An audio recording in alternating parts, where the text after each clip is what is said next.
बिस्मिल्लाहिर्रहमानिर्रहीम। अस्सलाम वालेकुम नाज़रीन, आप यूट्यूब चैनल देख रहे हैं। मैं इमरान ख़ान हूँ। सबसे पहले तो एक जायज़ा ले लेते हैं कि इमरान ख़ान साहब ने भी एक ख़िताब किया और नवाज़ शरीफ साहब ने भी एक लंबी दास्तान सुनाई। नवाज़ शरीफ साहब की गुज़िश्ता चंद सालों में ये सबसे इम्पॉर्टेंट प्रेस कॉन्फ्रेंस कही जा रही थी और इसके लिए बहुत तैयारी की गई है। क्या की गई है, कैसे हुई है, इसकी अंदर की खबर मैं आपको भी देता हूँ। लेकिन मियां नवाज शरीफ साहब ने जो बातचीत की उसको पाकिस्तान के तमाम टीवी चैनल्स बराह रास्त दिखा रहे थे। इमरान ख़ान साहब ने जो रहमतुल्लिल आलमीन कॉन्फ्रेंस में ख़िताब किया उसको सारे लोग नहीं दिखा रहे थे और पूरा टाइम भी नहीं दिखा रहे थे, लेकिन सोशल मीडिया के ऊपर ये दोनों चीज़ें पड़ी हैं। अब देखना ये है किसको कौन देख रहा है। तो जो रिकॉर्ड मेरे सामने रखा गया उसमें 10 घंटे के बाद भी मियां नवाज शरीफ साहब को चंद हज़ार लोग देख रहे थे, जबकि 6 घंटे के बाद इमरान ख़ान साहब को 1.25 लाख से ज़ायद लोग देख चुके थे। ये एक चैनल की कहानी है। आप बहुत सारे चैनल्स पे देख सकते हैं नवाज शरीफ साहब की निस्बत इमरान ख़ान साहब को जो सुना गया है और देखा गया है। सोशल मीडिया ही हमारे पास एक इंडिकेटर होता है जहाँ पता चलता है कि किसको कितना देखा और सुना जा रहा है। तो इमरान ख़ान साहब को नवाज शरीफ की निस्बत कई गुना ज़्यादा देखा और सुना गया है, टेलीविज़न पे, सोशल मीडिया पे, या टेलीविज़न की जो सोशल मीडिया की साइट्स हैं, फेसबुक पे, यूट्यूब पे, ट्विटर के ऊपर जो क्लिप्स लगे हुए थे, वहाँ इमरान ख़ान साहब को ज़्यादा देखा गया, उनको ज़्यादा सुना गया। उसकी वजह क्या है? इमरान ख़ान साहब के बयानिए पे लोग एतबार करते हैं, इमरान ख़ान साहब की बात पे लोग भरोसा करते हैं, लेकिन सेम टाइम में नवाज शरीफ साहब की बात पे एतबार और भरोसा नहीं कर पा रहे। उसका रीज़न ये है कि मियाँ साहब पाकिस्तान से बाहर धोखा देकर गए हैं। वो ये कह कर गए कि मैं बहुत सख्त बीमार हूँ और उसके बाद पाकिस्तान से गए। उन्होंने हर तरह की एक्टिविटी की लेकिन अपना इलाज नहीं करवाया। इसहाक डार साहब जो शदीद बीमार थे, उनका डॉक्टर उनको आने नहीं देता था। जैसे ही पाकिस्तान में माहौल बना, पाकिस्तान में उनको डील मिली, वो फ़ौरन पाकिस्तान वापस आ गए। तो ऐसी सूरत हाल में पाकिस्तानी एतबार करने को तैयार नहीं है शरीफ ख़ानदान के ऊपर। और यही वजह है कि जब हम सोशल मीडिया का या नंबर्स का जायज़ा लेते हैं तो इमरान ख़ान साहब की जो तकरीर है उसको सुनने वाले लोगों की तादाद लाखों में होती है और शरीफ ख़ानदान के जो प्रेस कॉन्फ्रेंस या तकारीर हैं उनको सुनने वाले लोगों की तादाद हज़ारों में होती है। बहुत ज़्यादा फ़र्क है इसके अंदर। नवाज शरीफ साहब के जो इंटरव्यू की हकीकत है वो आपके सामने रख देते हैं। ये जो अंदरूनी कहानी है इसको मुख्तलिफ़ जगहों पे रिपोर्ट किया गया है और इसमें बड़ी अजीब किस्म की एक चीज़ की गई है। वो सहाफ़ी जो इंडिपेंडेंटली सवाल पूछते हैं मियां नवाज शरीफ साहब से, उनको तो शामिल नहीं किया गया। यानी ख़बर ये कह रही है कि हफ्ते के रोज़ पार्टी की जो नायब सदर मरीम नवाज़, उन्होंने अपने भाई हसन नवाज़ के दफ्तर में कुछ मनपसंद सहाफ़ियों को दावत दी, उनको बुलाया और फिर नवाज शरीफ साहब का इंटरव्यू करवाया। मुस्लिम लीग नून ने इंटरव्यू खुद रिकॉर्ड किया था, यानी जो कैमरे वहाँ पे मौजूद थे वो मुस्लिम लीग नून के थे। वहाँ जो सहाफ़ी जिनको बुलाया गया था, गो के वो सहाफ़ी मनपसंद सहाफ़ी थे, लेकिन इसके बावजूद उनको कैमराज लगाने की या रिकॉर्डिंग करने की इजाज़त नहीं दी गई। नून लीग ने इंटरव्यू खुद रिकॉर्ड किया और एतवार को मीडिया पर नशर करने के लिए पेश कर दिया, यानी इसको एडिट भी किया गया है और इसमें इस बात का ख्याल रखा गया है कि क्या ऑन एयर जाना चाहिए और क्या नहीं जाना चाहिए। देखिए, वहाँ पे फरीद साहब हैं, वहाँ पे इरफान हाशमी साहब हैं और बहुत सारे इंडिपेंडेंट जर्नलिस्ट हैं जो मुश्किल सवालात पूछते हैं। उनको मना कर दिया गया कि आपने नहीं आना, उनको बुलाया ही नहीं गया। जो बहुत करीबी सहाफ़ी हैं, अब मैं उनका नाम नहीं लूँगा, आप लोग जानते हैं, चैनल्स भी जानते हैं, सहाफ़ियों के नाम भी जानते हैं, वो हमेशा मीठे मीठे मुंह बना के सवाल करते हैं।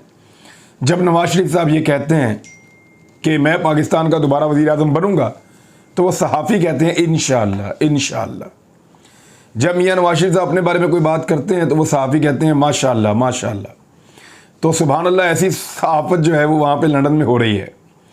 अब उन सहाफ़ियों को बुलाया गया था और पहले एक दिन इसकी रिकॉर्डिंग की गई थी मनपसंद सहाफ़ियों को इंटरव्यू की रिकॉर्डिंग करने की इजाज़त नहीं थी। उन्हें हदायत थी कि नवाज शरीफ से कोई मुश्किल सवाल नहीं पूछा जाएगा।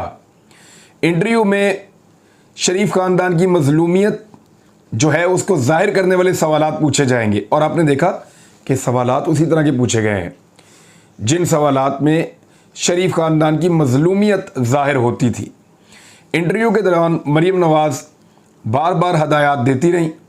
नवाज शरीफ के जवाब कई बार रीटेक भी किए गए, यानी नवाज शरीफ ने एक जवाब दिया, ये महसूस किया गया कि ये जवाब ठीक नहीं आ रहा, तो दोबारा से नवाज शरीफ साहब ने फिर से वो जवाब दिया।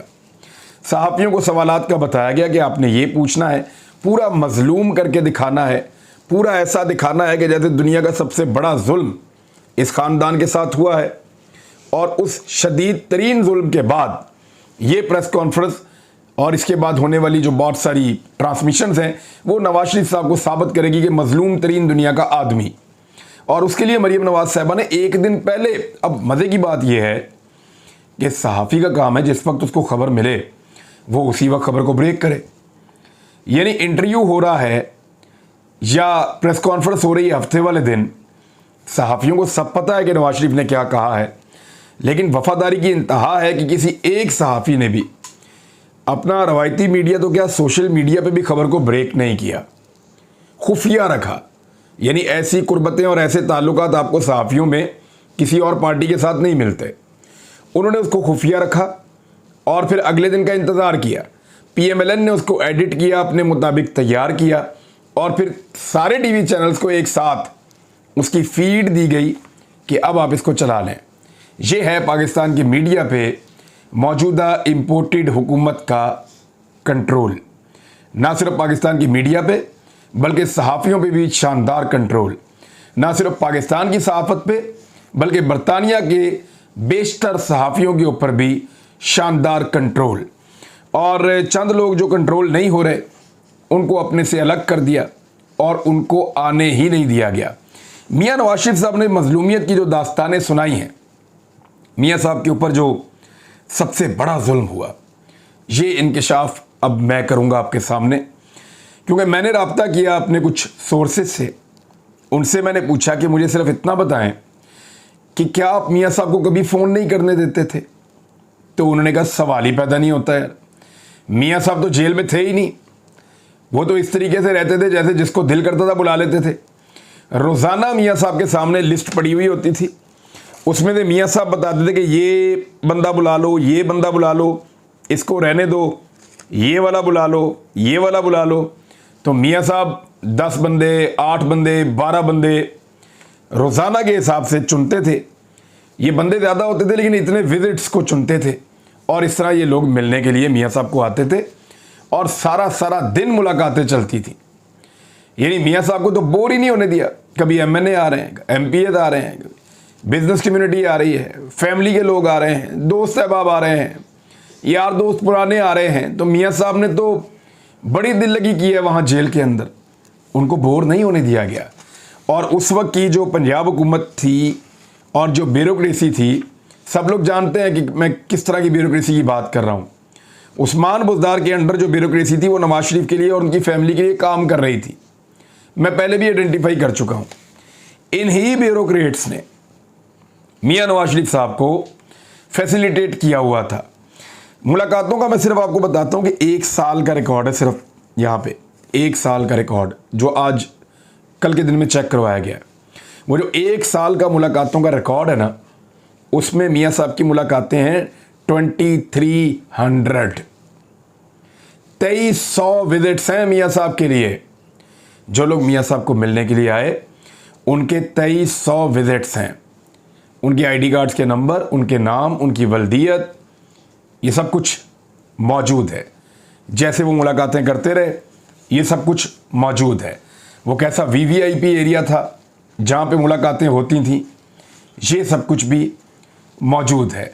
तो अगर मियाँ नवाज शरीफ साहब ज़्यादा और चीज़ें बताएंगे अपनी मजलूमियत की, तो ये वाली चीज़ें भी मज़ीद तफसील के साथ इंशाल्लाह बाहर आएंगी। इसके ऊपर अगर कोई डिनाई करता है या कोई चैलेंज करना चाहता है तो बिस्मिल्लाह करें, चैलेंज करें, आपको सबूत भी दिखा देंगे और हर चीज़ आपको बता देंगे कि मियाँ नवाज शरीफ साहब कितने लोगों से रोज़ाना मिलते थे, और 2300 लोगों से। ये वर्ल्ड रिकॉर्ड है। पहले मियाँ साहब का एक वर्ल्ड रिकॉर्ड ये था कि दुनिया का वाहिद मुजरिम बने जिनको अदालत ने बाहर निकाला और उस मुल्क से ही बाहर भेज दिया इलाज करवाने के लिए।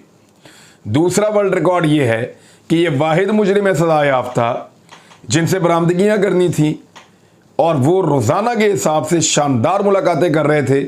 और एक साल में इतने तो पाकिस्तान में कोई क्रिकेटर स्कोर नहीं करता एक साल के अंदर। 2300 रन्स करना बहुत बड़ी बात है। एक साल के अंदर 2300 रन्स करना बहुत बड़ी बात है। एक क्रिकेटर पूरे साल में इतने स्कोर नहीं करता जितनी मियां नवाज शरीफ साहब ने जेल में मुलाकातें कर ली हैं। ये भी वर्ल्ड रिकॉर्ड है, और ये मियां मोहम्मद नवाज शरीफ साहब को मिल गया है। PMLN को बहुत बहुत मुबारक हो। नवाज शरीफ साहब ने जो गुफ्तगू की है वो इदारों के ख़िलाफ़ की है। उन्होंने जो गुफ्तगू की है वो पाकिस्तान के इदारों को टारगेट किया है, जिसमें अफवाज पाकिस्तान इनके सरबराहान के हवाले से पहले भी ऐसे ही कहते रहे हैं, और साथ ही साथ मियां नवाज शरीफ साहब ने पाकिस्तान की अदलिया को भी टारगेट किया है। एक मरतबा फिर मियां नवाज शरीफ साहब उसी रास्ते पर चल रहे हैं। अयाद मीर साहब का ये कहना है कि 29 नवंबर के बाद मियां नवाज शरीफ साहब, यानी जब नए आर्मी चीफ आ जाएंगे, तो बहुत कुछ बोलेंगे और बहुत ज़्यादा बोलेंगे, और इस बात का बाकायदा खदशा मौजूद है। तो मियां नवाज शरीफ साहब ने इदारों के खिलाफ टकाकर गुफ्तगू की है, लेकिन मैं हैरान हूं कि अभी तक किसी को गमो गुस्सा नहीं आया, गमो गुस्से का इजहार नहीं किया गया। गमो गुस्सा हमेशा कमज़ोर पे आता है। गमो गुस्सा हमेशा फ़ायदा और नुकसान देख कर आता है क्या? गमो गुस्सा कभी किसी ताकतवर पे नहीं आता। गमो गुस्सा कभी पाकिस्तान से बाहर बैठे हुए या शरीफ ख़ानदान के ऊपर नहीं आता। गमो गुस्सा इमरान खान के लिए है। गमो गुस्सा जो है वो आम सहाफ़ियों के लिए है। गमो गुस्सा पाकिस्तान के आम सोशल मीडिया एक्टिविस्ट हैं उनके लिए है। लेकिन गमो गुस्सा शरीफ ख़ानदान के लिए नहीं है। ये जो मर्ज़ी बोलते चले जाएं। नवाज शरीफ की वापसी के हवाले से फवाद चौधरी साहब ने स्टेटमेंट दिया और वो बहुत ज़्यादा उछाला गया, तो उन्होंने उस पर ट्वीट भी किया है। अब PTI का मौक़िफ़ भी है कि नवाज शरीफ की वतन वापसी और इलेक्शन में हिस्सा लेने पर PTI को कोई एतराज़ नहीं है। नवाज शरीफ तहरीक इंसाफ के लिए कोई सियासी ख़तरा नहीं है। वो कानून के मुताबिक जेल जाएं, केस लड़ें और कानूनी तकाज़े पूरे करें। बिस्मिल्लाह, नवाज शरीफ को छठी का दूध याद आएगा, ये फवाद चौधरी साहब कह रहे हैं। और साथ ही साथ उन्होंने एक और क्लेम किया है। उन्होंने कहा 2-3 दिन के अंदर अंदर लॉन्ग मार्च की तारीख का जो है वो ऐलान हो जाएगा। देखिए, आज 10 तारीख है। पूरे 6 दिन के बाद 16 अक्टूबर को 9 ज़िमनी हलकों में इंतखाब होने जा रहा है, और ये कौमी असम्बली के हलके हैं। इंपोर्टेड हुकूमत भाग रही है इलेक्शन लड़ना ना पड़े। उधर शाह मोहम्मद कुरैशी की बेटी एक इलेक्शन लड़ रही है, और बाकी 8 हलकों में इमरान खान साहब खुद हैं। जबकि दूसरी जानिब 3 MPs के इलेक्शन भी पंजाब के अंदर हो रहे हैं। ये भी बहुत इंपॉर्टेंट है। जो जीतेगा उसकी पोजीशन मज़ीद मुस्तहकम हो जाएगी। अब मामला ये है कि फवाद चौधरी के बकौल बहुत जल्दी अनाउंसमेंट होने वाली है लॉन्ग मार्च की। देखते हैं लॉन्ग मार्च कब होगा, क्योंकि राना सनाउल्लाह साहब ने दावा किया कि 12 से 17 के बीच में होगा इन 5 दिनों में। लेकिन देखते हैं कि इन दिनों में होता है या नहीं होता। लेकिन इस्लामाबाद में कंटेनरों की तादाद लगातार बढ़ती चली जा रही है और बढ़ती चली जा रही है, और कंटेनर्स का एक जंगल बन गया है। एक लेयर के ऊपर दूसरी, और ऐसे ऊपर लेयर्स बनाते चले जा रहे हैं कंटेनर्स की। पता नहीं इससे क्या हासिल करना चाहते हैं। इससे खौफ दिखाई देता है। कुछ अपडेट्स हैं, मैं आपको बता दूं, क्योंकि आप लोगों ने बहुत मदद की अपने हमवतनों की। बलूचिस्तान में जो घर बनाने का पहला मरहला था वो हमने मुकम्मल कर लिया है। आज के दिन शाम तक पूरा मुकम्मल हो जाएगा। आखिरी जो डेरा बुगटी है वहाँ पे आज तकसीम हो रही है छतों की और घर बनाने के सामान की। 70 घर वहाँ पे भी बना रहे हैं, और ये घर हमने बनाए यतीमों के, बेवाओं के, माजूरों के, बुज़ुर्गों के, और इंतहाई गरीब जो कमज़ोर लोग हैं जो ख़ुद नहीं बना सकते उनके। ये सर्वे करने के बाद हमने बनाए हैं। 778 घर हम अब तक बना चुके हैं, 778। और इनके इज़ला भी मैं आपको बता देता हूँ। जिन इज़ला में हमने घर बनाए हैं इनमें डेरा बुगटी है, कोल्लू है, बारा खान है, मूसा खेल है, लोरालाई है और DG खान है। इन इजला के अंदर 6 के अंदर हमने 778 घर बनाए हैं और इसके बाद अब हम मज़ीद लगभग 700 घरों के ऊपर काम शुरू करने जा रहे हैं, या 700 से ज़्यादा ये घर हो जाएंगे। ये मैं आपको बता देता हूँ, बलूचिस्तान में ही हम बनाएंगे। किला सैफुल्ला, किला अब्दुल्ला, पशीन, नसीराबाद, जाफराबाद, डेरा मुराद जमाली, झलमकसी और डेरा गाजी खान। इसमें एक ज़िला जो है पंजाब का है, बाकी जो है सारे वो बलूचिस्तान के हैं।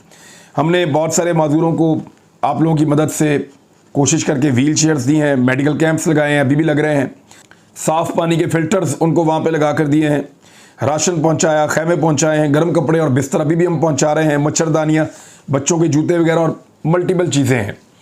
तो बलूचिस्तान के अंदर हमने अपना इस वक्त ऑपरेशन जो बहाली का है उसको शुरू किया है। रिलीफ का काम हमारा सिंध के अंदर चल रहा है जहाँ पे भी पानी जमा है। तो ये अपडेट भी मैंने सोचा कि आपको साथ साथ बता दूं। बहुत शुक्रिया आपका, थैंक यू वेरी मच। अपना ख्याल रखिएगा, अपने चैनल का भी। अल्लाह हाफिज़।